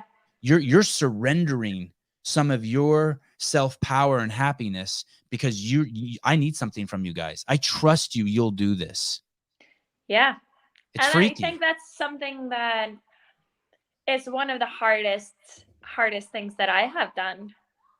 I have never been on a team, and to do that, because like you said, I've always looked at my career and what I do. I am responsible because it's ultimately my decisions, and it's me. When the 3, 2, 1 go comes, it's me on the floor that needs to perform and do what I can do. Now I have a team, and we need to go out there and perform, and it is difficult to put that kind of trust on someone. It's the kind of trust that I feel like you have with, obviously, with your spouse and with like your family. And obviously I have crazy amount of trust in Yami and Andrew and like my inner circle, but it has always just been me competing on the floor. And it is very, very different and very difficult to do it with more people. But I'm also going to say I'm learning so much from this. And I think not only am I going to be a better athlete after all of this, I think I'm going to grow so much as a person. And I've already throughout these few months, learned so much that I wouldn't have learned if I wouldn't have tried going on a team. So I think I'm going to be a different person after all of this. Continue to grow, continue to go outside of my comfort zone. You say in that interview with Patrick Clark in the Morning Chalk Up that when you saw Lauren deadlift, you started feeling competitive towards her. My words, not yours. I'm paraphrasing. And you quickly caught yourself. You were able to. You had enough awareness to watch yourself and be like, oh, that's not the right mindset. I need to tweak that and be happy for her. And I need to make that shift. And you claim there, and I want to call bullshit on this, that you'd already done that with Katrin. Yeah. But I can't believe it. Because I know you love her. I know she's your best friend, but how did you catch it with Katrin? What happened between you guys? Do you guys have a kid somewhere? What happened between you that you let her in that barrier? It seems like it seems like a weakness. Why are you letting a competitor in there? I understand Lauren. Yeah. I understand because Lauren. She's on my team. Yes. Because I need her to perform. Yes. I know what you're saying. How did she get in there? What happened? Did you guys kill someone and bury him in the backyard? Now you guys have to be twins forever? That is the secret. What happened that she made it inside there? Or are you not telling the truth? To a certain extent, I guess you could say bullshit on it, but not really. Like, Yeah, I mean, I believe at first when I used to see videos of you guys how close you were, I was like having trouble. But now I do believe it, to be honest with you. I just don't understand how she did that. Someone in here said Annie is cutthroat. It's so funny that it's true. You are cutthroat. It sounds bad. It's not. But you have you're on a mission. Like you're like Halley's Comet. That's your path. Yeah. And until you burn out, you're going to keep going. And Yeah. somehow you've allowed Katrin, you guys have allowed each other. I mean, I haven't spoken to her, obviously. I don't know what her rules are, but somehow she got in there. I think doing what we do, I don't think there's a lot of people that understand. I have notes on that too. There's no way anyone knows what yeah, I agree. And she does. Yeah. And we can talk about everything. I can tell her everything. We have that kind of trust. She can tell me everything. When her grandma passed away, I was there. When I get a heat stroke, she's there. When I'm down, she will pull me up, even if it takes some of her effort to do so. And I will do the same for her because I know that we're going to be stronger together. Like we are making each other stronger. And she's helped me through a lot. And I've helped her through a lot. And I think that gives you a certain amount of trust as well. Like at the games this year, when I lost my grandma, she was there. Like I lost my grandma and I found out right before snatch event. And I was like, I was a wreck. And obviously Frederick was there for me, but Kat had gone through the same thing and competed and pulled me up and knew what to say. And I feel she's genuinely happy for me when I do well. And it makes you be genuinely happy when she does well, if that makes sense. I feel like she's my sister. I think that's the kind of relationship this has developed into. She's my sister. Do you have are you a forgiving person? Not forgiving. Do you Ooh. do So you go ahead. I think I know what you're asking here. Like if she burned you, like I had a friend who I played Frisbee with for 6 years. I lent him $4,000. He never paid me back. But everyone's like, how could you still be friends with him? I'm not throwing this relationship away over $4,000. I'm gonna talk to him about it. Like, hey, dude, and that's it. But this is like my frisbee. I've invested 6 years in this relationship. But I think most people they have this expectation of their friendships that's unlivable, and this level of trust that's unlivable, and they think friends are disposable when really those are just opportunities to work through. No, they're fucking not. Your friends are not disposable. Even if they steal from you, they're not disposable. No, but if someone would do that to me, yeah, I would need to get an explanation. And I would need to talk through it, and then I'll forgive. I think that's when it comes to me, honesty is one of the most important things in a relationship with me.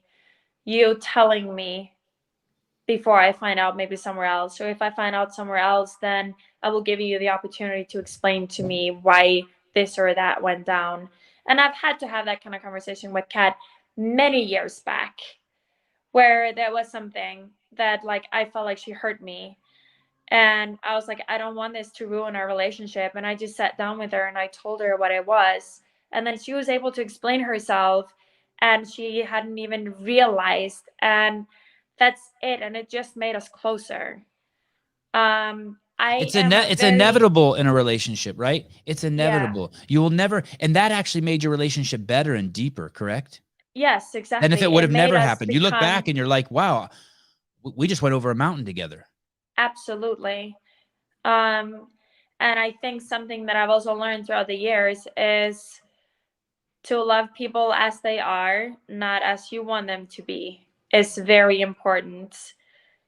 And that has fixed my relationship with this is not something maybe with like my closest friends, because I do love them just as they are. And they are most of the time then the way I want them to be, because they are my closest people. But some of the ones that are more your acquaintances or people that you're like starting to get to know, it's like we keep on wanting to change people and make them into something that we just want them to be, instead of just taking them as they are. And our relationship is going to be so much stronger if we do it like that and just accept each other as is. Did you see Frederick turn into a dad? Oh my gosh. I expected him to be really good dad because I've seen him with kids, my brother's kids, and his uncle's kids, but he is a super dad. Oh my God. He's amazing. Yeah. It's a trip, right? So he was a young man, and then he turned into your, lack for a better word, husband, but Yeah. your mate, your life mate, and then you saw him turn into a dad. Yeah. Like this whole, it's like three different people. You get, it's kind of weird. People are like, how could you be with someone for 20 or 30 years? You're not with someone for 20 or 30 years. You're with this giant evolution. I like that. I like the way of thinking of that. Right? Yeah, absolutely. But that's also where you see people and grow together or start growing apart. Right. Right. Does the team, what do you call your team? Is it the Reykjavik team? Reykjavik, yeah. Reykjavik team. Do you guys have a mindset coach? No, we don't. No. We don't. But we've just taken those, like Yami is very good to talk with. And I think we're pretty good at, I'm throwing my honesty on them. Yeah. Yeah. And then I get the same back. We are able to talk about what can be better, and not just in training, but also just to make communications better and our relationships better. I think we click really well together as people. Like, I chose really well these guys. They're incredible human beings. And we get along really well. I couldn't have hoped for this even. But we do have, like, after training sessions, especially hard days, then we like try to talk about things, like everyone mentions things that went well in training, and just like make sure that we keep things positive, and then we can bring things that need to be better as well. It's four people. You have this very intimate relationship, obviously, with Katrin. You have this very intimate relationship with Yami, and these four new people come in. Three new people. Yeah. And they need your attention. Yeah. It's hard. Is there any jealousy or cattiness or speed bumps from Yami and Katrin? Because like I've started a new friendship with Hunter McIntyre. Do you know who that is? Yeah. And I spoke to him yesterday. I was like, hey, I don't have time for you. I can't, like, I know we want to be friends. You don't fucking fit. I don't know where to put you. My day's full already. Yeah. How am I going to make this work? Like, I want another friend, but there's no room for you. Like, I have already two friends. Like, who am I? Yeah. Is it hard? I mean, I know that is that hard? I would especially really think hard. it's weird with the girls. I'm being obviously sexist here, but I would think it's especially hard with the girls, or maybe even with Khan, because he's so intimate too. I would think that, like, does Katrin ever feel like she's being left out because there's these other people that you're being intimate with? No, because No. I bring her in. She's a part of the group. Like, I try to make sure that we try to do something outside of the gym too. So we have game nights at our place, and that's where we can like let loose a little, or just like get to know the other side and talk and be friends. Khan is actually not difficult at all either, because he is so open. Like, I meant he's not difficult. I meant the other people in your life because would be of attention. jealous. I think Yeah. it's more in the beginning, Because he can get close to someone especially. quick. He can get close to someone quick. He has that Yeah, skill. he can. Yeah, He has yeah, that capability. yeah. But yeah, I think the hardest thing was in the beginning was me finding a balance. Because no matter what we say, I'm direct, I'm honest. I also really, really care how people are doing. I really want them to be happy. I want them to feel good. I want them to be taken care of. I want to make sure that they're having not just becoming better athletes, but also having a good experience and like enjoying being here. So I was almost getting into a role like taking them in with my kids, how is everything, how are you sleeping, like how is this year going, their car is getting stuck, I'm like, oh, I'll come and I'll like help you shovel your car out, and then I'm like, okay, I need to take a step back right now because I don't have yeah, like I don't have this many hours in my day, and like in my head, like this is going to start affecting mine and Frederick's relationship, because when I come home from training, that's where I want my quality time with Freya. That's where I put my phone to the side and I'm just like enjoying. That's where I refuel a little bit. And then when she goes to sleep, that's where me and Frederick get even more quality time, where we can have our like conversations, what like deeper conversations, and enjoy just each other's company, which I think is so important as well. But all of a sudden, so many of our conversations were about the team and how they were doing and what to do better and how to fix things and settle things. And Frederick trying to figure out this or that. And like I was getting the apartment. Like there were just so many things to handle at the same time as personalities, getting to know each other, and Kat being there as well, and training sessions being super, super long. And it was a lot to deal with in the beginning, of things that I hadn't expected to deal with, because I really cared. It wasn't like I just wanted them to come here and then we turn together and it's like, all right, done. Like I'm in, out, you know. I wanted this to be as good for everyone and as high quality for everyone as possible. But I think I found a pretty good balance, and when everyone settled in as well, it's like easier. Now the summer is here, so it's also, I was worried about them during the winter in Iceland. Man, there's a lot of people that get depressed here. It's like we had snowstorm after snowstorm after snowstorm. We've never had this bad of a winter. So I'm like, they're also getting like the worst winter in Iceland. But yeah, I feel like we found a really good balance for it, and just making sure that I have some time, just because I am very much quality time with Frederick kind of person, just like need chill time with family, and just making sure that we get that in, made the world of a difference. Did I even answer your question? Yeah, I've managed to work with all of these personalities. You drew a Thankfully, picture. I don't know Lauren, if you answered the question, but you drew a picture. yeah, thankfully Lauren gets like really well along with Kat as well. Like we all fit pretty well together. So we can have a lot of fun when we're training together and make each other better at the same time. Khan, we've learned to work with that. He needs a little bit faster going through things, more structure around it.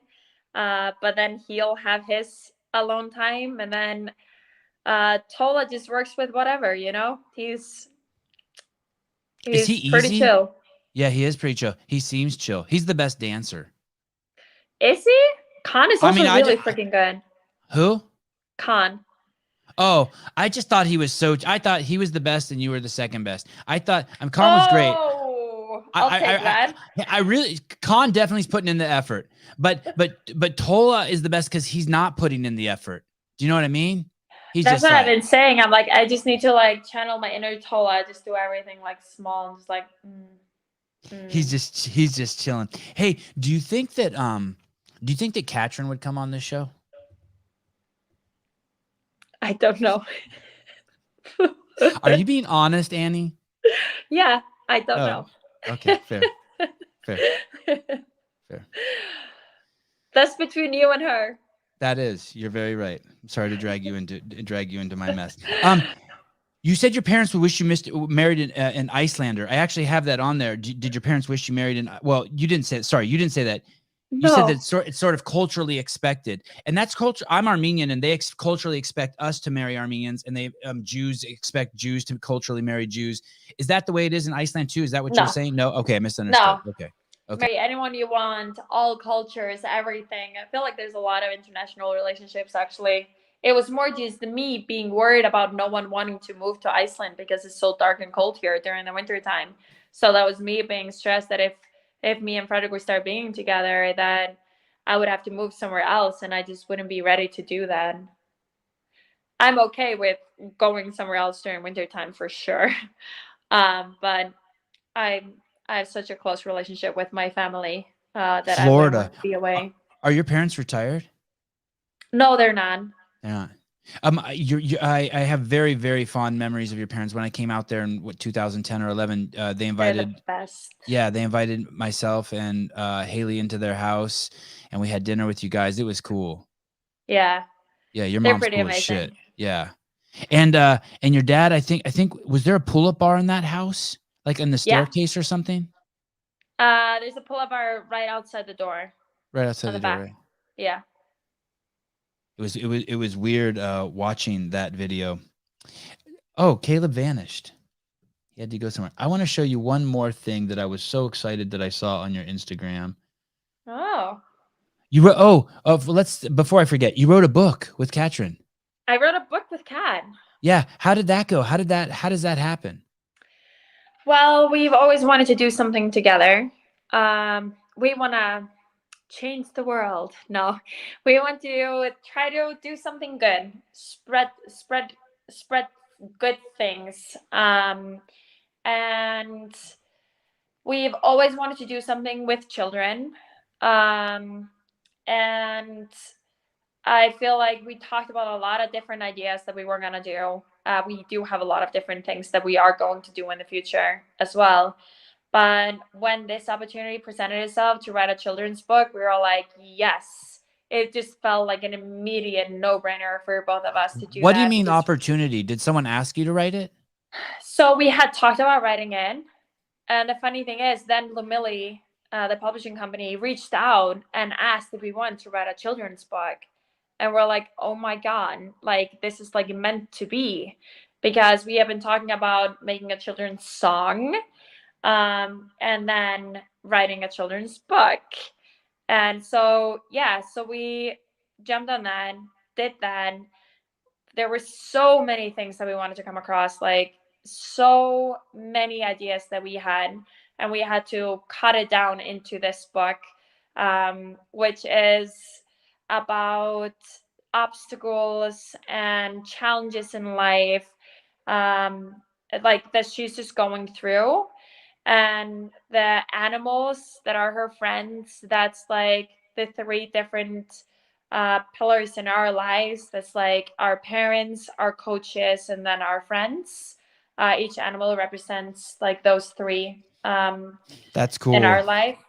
And she's going on this journey and getting all these challenges where she's doubting herself and is afraid to fail and afraid to look silly, and all of these different like battles, inner battles that we have as well. And it's just about how she tackles them and how her friends help her tackle it, and how we want to share that journey, because that's something that me and Kat have talked about so often as well, is that everything that we've gotten to experience, like we've gotten to experience so many things doing what we do, but none of it would be really worth it if we didn't have our friends and family with us.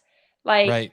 I've Right. thought about winning the CrossFit Games, and I don't remember exactly how I felt standing on top of the podium, but thinking back, I remember exactly how I feel when I walked through the tunnel and saw Frederick, Yami, and Carl Paoli standing there. And then when I walked out of the stadium and I saw my parents, like those are the feelings that I remember. So like these are the people that you take on your journey, and remembering to enjoy that process as well, not always just the end goal, but like actually enjoying the journey that we are on instead of always looking forward. So like there's a lot of deep things in there.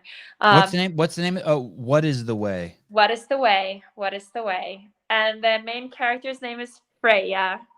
Did you write the book before she was born? No, yeah, well, we started it.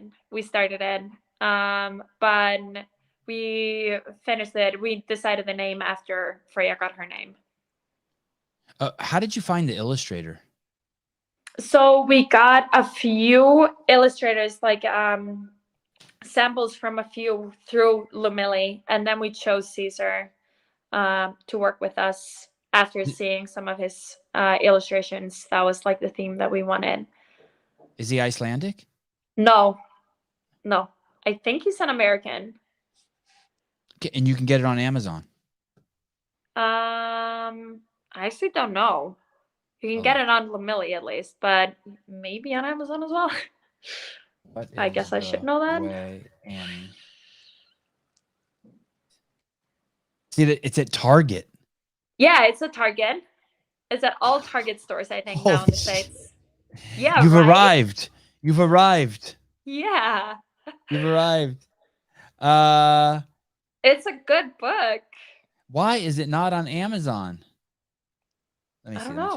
Let me see. Because it's in Target. But you're right. What is it? Oh, here it is. Here it is. It's okay. It is. Okay, good. It is. I have found it. I have found it. And then you did headphones. Yeah. And then we did headphones. I would love to do headphones. That's the dream. How did that happen? Is that who did that with you? That's actually also really funny. That happened with me and Kat complaining about headphones. I was complaining that they always pop out. So I sing along when I'm like running. And then when you smile at people or something, they like pop out. Like when you smile, your ear gets smaller and they just like boop, pop out.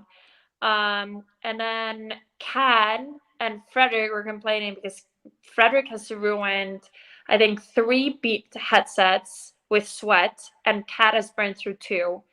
And we're like, that's like expensive to just like burn through because you sweat that much. Right. And Kat complained about them falling out. And then she talked about it with a friend of hers. And he has connection to this company, Strax, that had made some headphones. And he's like, why don't we just make a headset that you guys like? So we just went through the development, like with him, set the things that bother us. So these are 100% waterproof. You could go for a swim with them, but Bluetooth doesn't work in the water yet. But we're working on actually the next generation of these headphones. We're working on having the music integrated in the headset. That's never been done before. Wait, what does that mean? What does that mean? So that means that you can, like, when you connect the headset to your phone, you can download a playlist to your headset, and then you can leave your phone at home and you can just go out and run. Oh, so there's a little bit of memory in there. Yeah. That holds. Oh, that's sick. That's pretty cool, right? Oh yeah, I hate sometimes running with my phone. Sometimes I'm like, why I don't. And then you're like, okay, I'll just run shuttles because that way I don't have to go too far away from my phone. And like then your phone's like controlling you. But yeah. I totally get that. It's awesome. So yeah, that was brilliant. That other thing. So there's like all of those knobs that are with it, so you can get like the perfect fit for your ears, so it does not fall out.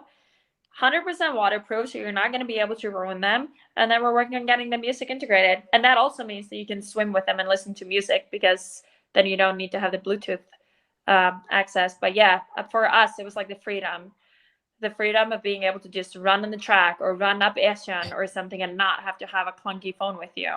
Hey, Annie, I wonder if you could also go with the angle. Are you familiar with EMF, this whole EMF fear that's like started up? Well, basically, it's just I don't know if it's real or not, but basically what people are saying is that your phone has EMF, electronic magnetic frequency. Someone will write it in the comments. Okay. And AirPods are so bad for you. People are, because of the Bluetooth and the transmission. So people have been just saying how bad it is for you. We don't know what the long-term effects are, but I wonder if that's another angle why the daughter headphones would be better, because you can disconnect it you can just download what you want to hear, your audiobook, and then go for a run and you're not connected to Bluetooth. Yeah. Tell your marketing team that. Interesting. That's free. I'm definitely going to talk about that. Thank you. Brilliant. Million sold.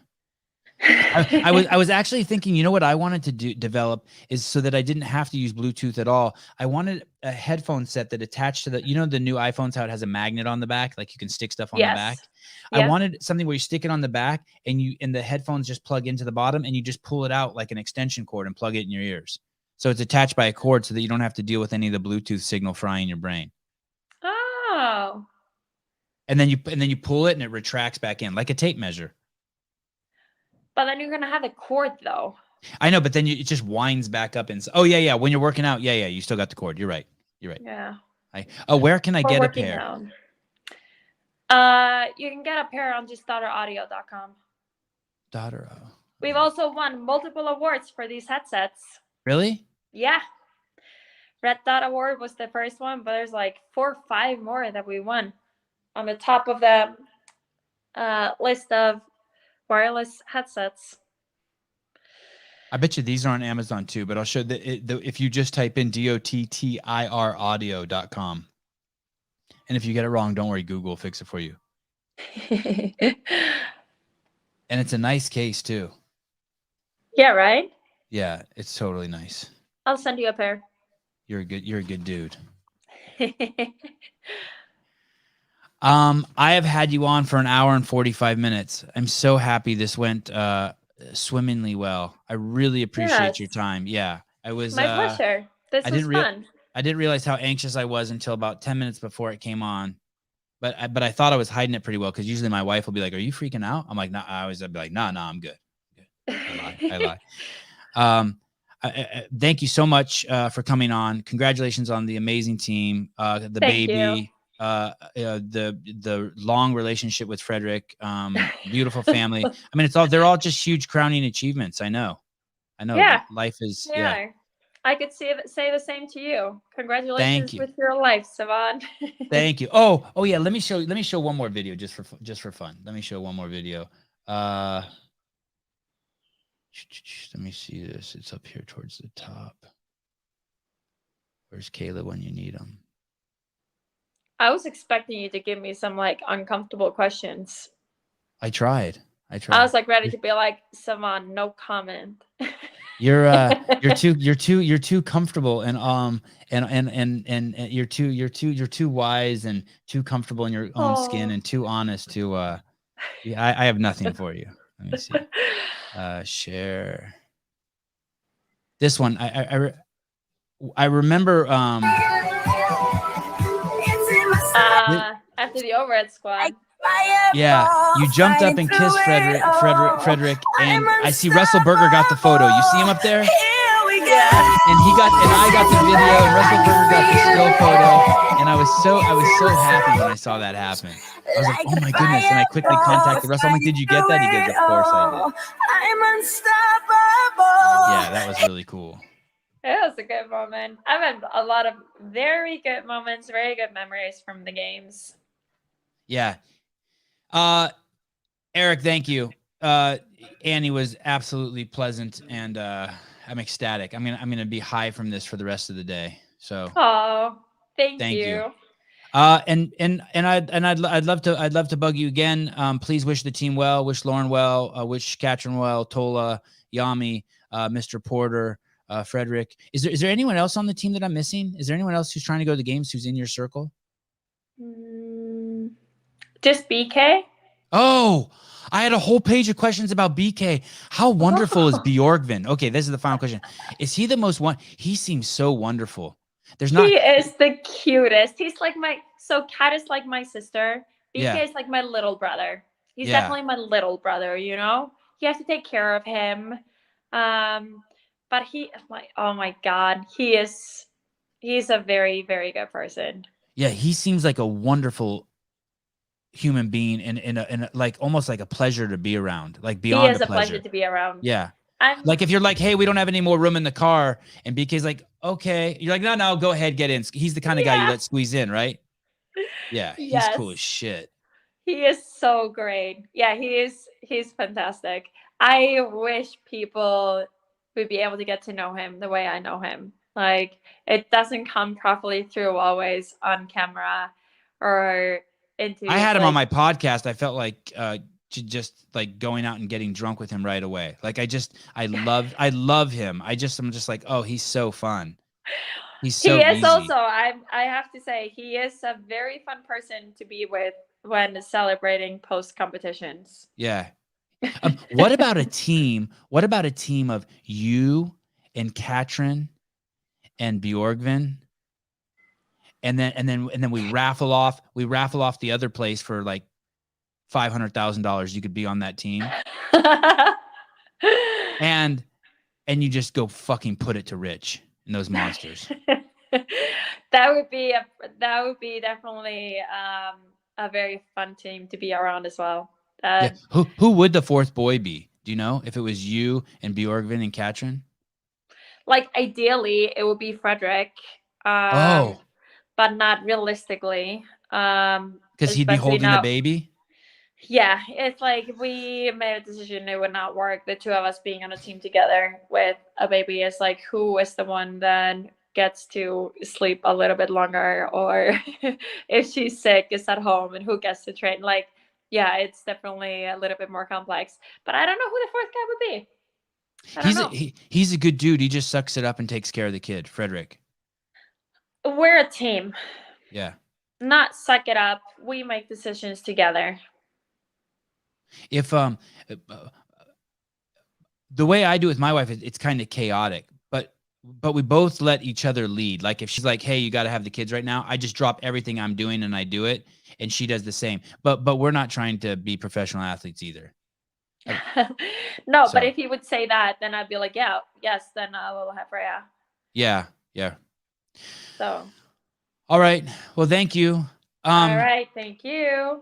This is fun. Now I'm going to go see my baby girl. Good. You have my phone number. Text me anytime, 24 hours a day. I would love to have you on again because I don't sleep by my phone. So I always just tell anyone because you're in a different country. So I always tell all my friends in different countries, don't worry. Like I don't sleep by my phone. Do you have time for me as a friend though? In text I do. In text I would make some room for you. In text I'd squeeze you in between Hunter McIntyre and Matt Souza. Oh, thank you. I You're feel welcome. Privileged. So please stay in touch. And awesome. I'll bug you again after the this as we get closer to the CrossFit Games. Sounds good.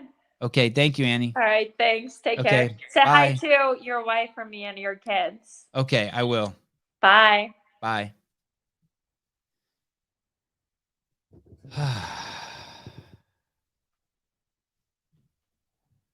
Let's reflect. Sometimes the shows just end. Like I just hit end and it's over and we both disappear at the same time. Not this show. Not this show. Tell me how great I am. What? Thank you. Oh, what is this? Naked HD fun webcam girls, boys. I don't think that's how you spell gay. I don't think that's how you spell gay. Thank you. I think it was crazy too. How fun. I had a really cool, so me speaking. This is not anyone else's opinion besides mine. No one else's opinion besides mine. This is just me. Oh, only 3 F-bombs? Wow, thank you, Ken. I took what you said to heart yesterday. This is just me speaking about Katrin and Annie. This is not their opinion. I have no idea what they think. So don't get this twisted. But I in my mind, I had such an amazing relationship with the both of them. Like I was so excited. I was so excited to see a lot of the athletes, but I was so excited to see them. They were always so nice to me at the CrossFit Games. They would both, Katrin and Annie, they would like take me in. Like they would let me, if they were sitting somewhere, they would welcome me. I mean, in the same way Josh Bridges or Rich would, Travis Mayer, they would just let me in. They would like, Noah Olson, they would just welcome you to their group. Like you can just, they made room for you. You weren't, when you make room for someone. So if Annie and Katrin were like in between events or in the back, they would make room for me. It's something more. It's not like they would wave me over, but if I got close to them, you just felt it. They opened. There was no wall. There was no like Sam Briggs was amazing at that too. Sam would maybe even like wave you over. Same with Cara Saunders. But those two particularly, I had those two particularly I had a great relationship with. It sucks kind of the way it went down between Katrin and I. I'm not kind of sucks. It does suck. Well, maybe it's good. I don't know. I call Katrin. I don't know. I'm not there yet. Maybe she's not there yet either. I mean, man, I was pretty wily about that whole, but it's a fun story. I mean, it would be fun if like somehow it took a twist. Like maybe like we ended up like I mean, I would be nervous as shit if she came on the show just to rehash that whole thing. It would be done. I was going to say it would be done strictly for show, but probably not. I would have to like really sincerely want to do it. And she'd have to sincerely want to do it. It couldn't be just like some sort of stunt. Man, there was some nutty shit that happened. There was 1 year, I don't know if it was last year or the year before, that I wanted to do the behind the scenes at the CrossFit Games, even though I'd been fired. And I was told that the reason I couldn't do it is because Katrin didn't want me there because she was crying to Eric Rosa because of something I'd said about her. I don't know if any of that, I don't know if any of that's true. That's just like shit that filters down my way. I think CrossFit Inc. is having an all hands meeting today. I want to say it's happening right now. I wonder how the staff decided what to do, watch this podcast or go to their meetings. I know. Arrogant. I know. I know. My wife tells me all the time, chill out. Don't assume, Sevan, maybe she's ready. Maybe I'm not ready. I don't know. I wasn't ready for this. I knew it had to be done though. These are like my these are such unique people in my life. The relationships are real.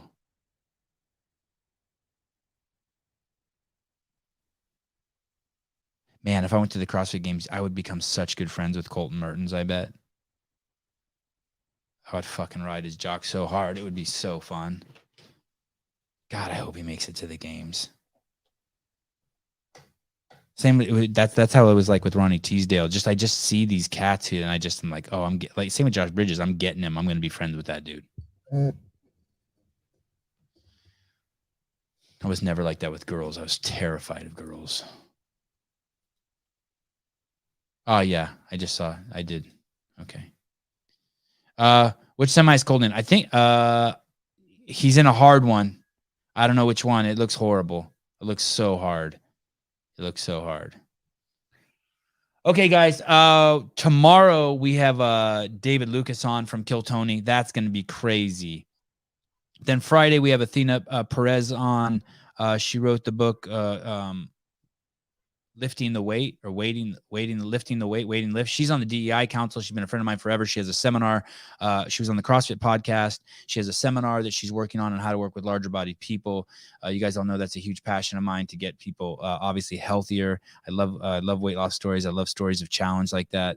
And then on Saturday, I don't see anyone scheduled for Saturday. Oh my God, Monday's show is going to be insane. I asked Tia to come on all the time.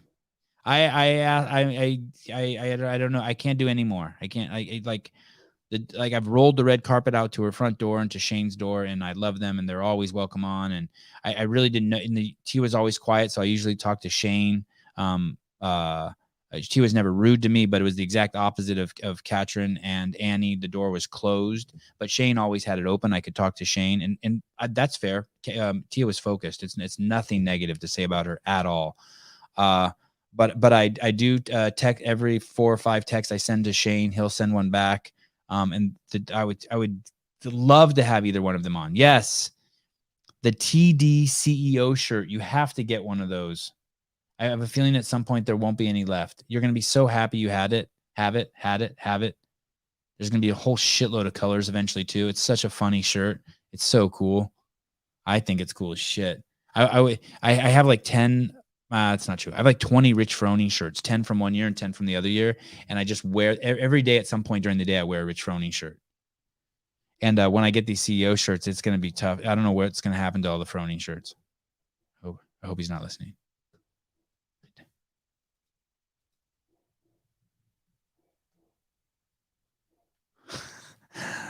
I'm reading funny text.